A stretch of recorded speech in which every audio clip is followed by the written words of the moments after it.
What if the biggest financial decision of your life wasn't a stock, a business, or a salary negotiation, but how you spend your 20s? Because at first, your 20s feel like freedom. You get your first paycheck. You finally move out. You start earning just enough to feel independent. And for a moment, it feels like life has opened a door and said, go ahead, spend a little. You've earned it. That's where most people drift. Not because they're careless, not because they don't have dreams, but because the world makes spending look normal, even smart. A new phone feels deserved. A nicer apartment feels like progress. A trip feels like a memory worth making. A weekend out feels harmless. And slowly, without noticing, your 20s can become a decade of leaks. Tiny leaks. $1,000 month here, a credit card balance there, a subscription you forgot about, a car payment that quietly eats your future, a lifestyle that rises every time your income rises. And none of it feels dangerous in the moment. That's the strange part. Spending in your 20s almost never feels like a mistake while it's happening. It feels like living. But there's another version of your 20s, a version that looks less exciting from the outside, but far more powerful from the inside. In that version, the same person wakes up and asks a different question. Not, what can I buy today? But what will this choice do to my life 10 years from now? That question changes everything. Because once you start seeing your 20s as a foundation instead of a reward, the game becomes different. You stop trying to look rich. You start trying to become hard to ignore. And that shift, more than any investment app or side hustle, is what separates the future of someone who builds wealth from someone who just spends through their best years. Now imagine two people, same age, same city, same starting salary, same first real chance at independence. Let's call them Alex and Jordan. Alex spends freely. Jordan builds quietly. Alex gets the job and immediately upgrades life. Better clothes, better restaurant habits, a better apartment than necessary. A car that feels impressive for the first 6 months. Every purchase tells a story. This is who I am now. And maybe that's true, in a small way. Because spending does change how you feel about yourself. It gives a quick sense of momentum, a small rush of identity, a little proof that life is finally moving. But then something happens. The excitement fades. The bills remain. And because Alex's lifestyle now costs more, every raise becomes less meaningful. The money comes in, but it doesn't stay long enough to build anything substantial. That's how many people get trapped. Not in poverty. In pressure. They're earning but not free, living but not building, moving but not accumulating. And then one day, they look up and realize 10 years passed. They worked hard. They traveled. They enjoyed themselves. They collected experiences. But they also collected debt, habits, and a lifestyle that now feels impossible to reduce. Jordan lives differently. Not perfectly, not like a monk, not by denying life, just with intention. Jordan still goes out, still travels, still buys nice things sometimes. But the difference is that every spending decision has to clear a second filter. Can I afford it? And does it help my future? That second question is where wealth begins. Jordan starts small. Building an emergency fund, keeping fixed expenses lower than income would allow, investing early, learning useful skills, saying no to some things that look impressive but do nothing for the long game. At first, Jordan doesn't look successful. That's important, because building wealth in your 20s is often invisible. There's no applause for skipping a luxury purchase. No one claps when you choose a cheaper apartment. Nobody posts a celebration video because you moved money into investments instead of spending it. But silence is where compound growth lives. And compound growth is patient. That's why people underestimate it. A few $100s invested early may not look dramatic, but time turns small habits into large outcomes. And the same thing is true in reverse. A few years of careless spending may not seem serious at first, but time turns small leaks into a heavy burden. That's the hidden truth of your 20s. They are not just a decade of income. They are a decade of direction. Every month, your habits are voting for your future. And the vote is usually invisible. Now let's go a little deeper. Because the real cost of spending your 20s isn't just money. It's options. When people talk about wealth, they usually talk about numbers, savings, investments, assets, net worth. But wealth is not just about being rich. Wealth is about having choices. The choice to change jobs without panic. The choice to leave a bad situation. The choice to take a risk without being destroyed by it. The choice to say no when everyone else says yes. The choice to breathe. That's what money buys at its best.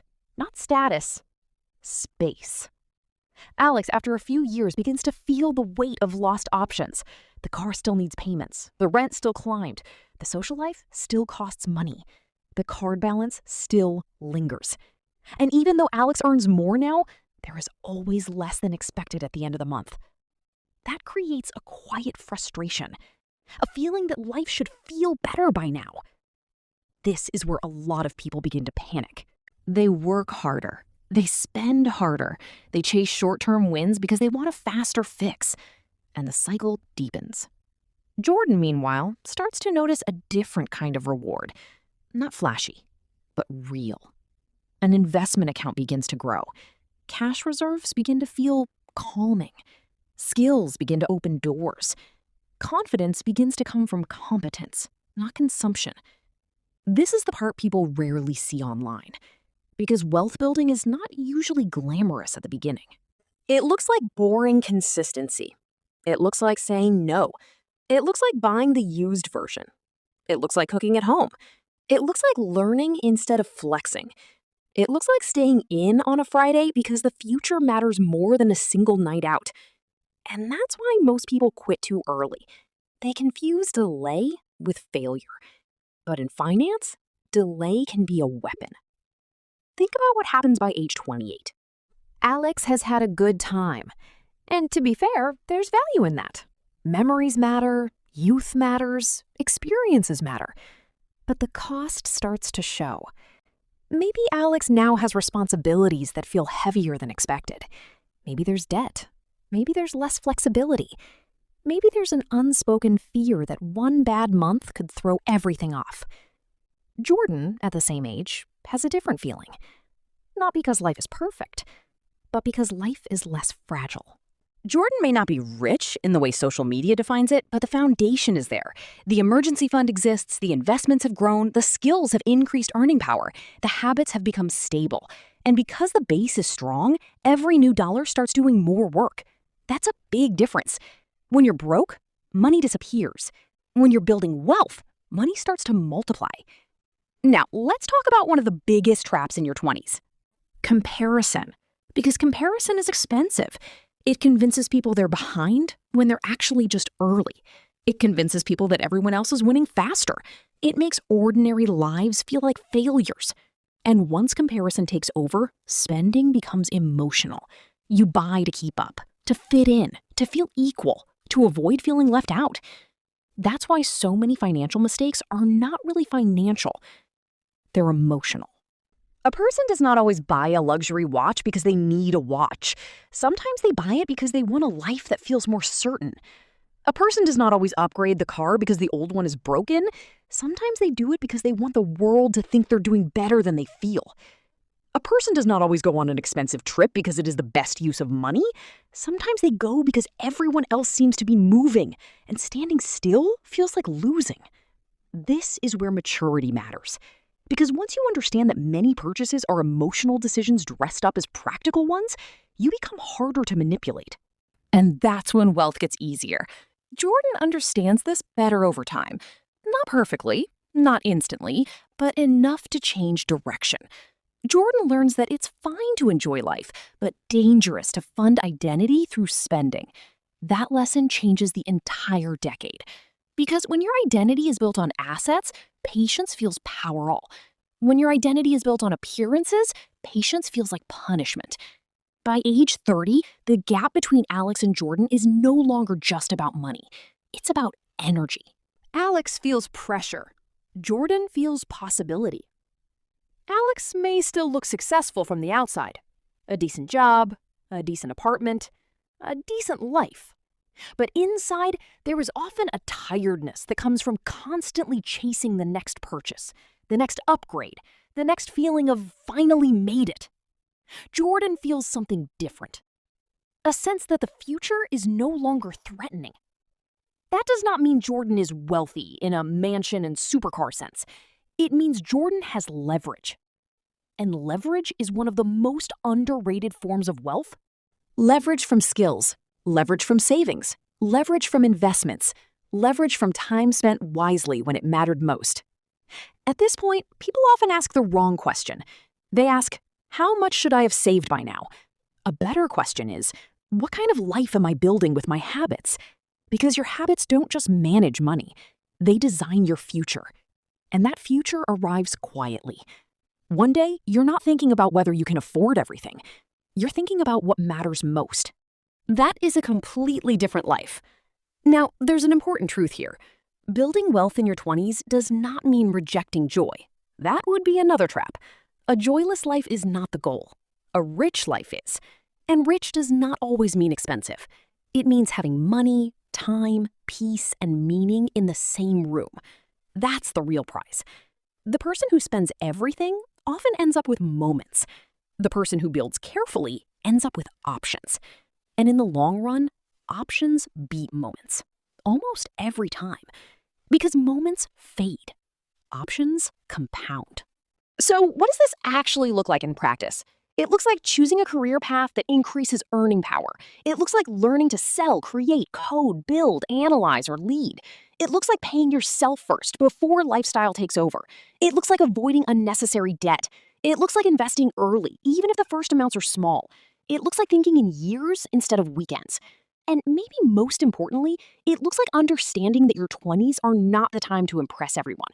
They are the time to become someone who doesn't need to.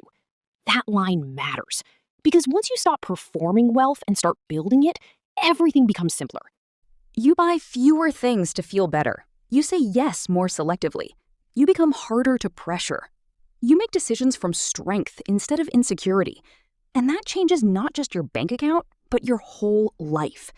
So if you're in your 20s right now, this is the moment to pay attention. Not because spending is evil. Not because enjoying your life is wrong. But because this decade has a strange power. You can spend it, or you can plant it. You can turn your 20s into a story of receipts and regrets, or into a story of discipline, patience, and quiet leverage. And the difference between those two stories may not be obvious today. It may not be obvious next month. It may not even be obvious next year. But 10 years from now, it will be impossible to ignore.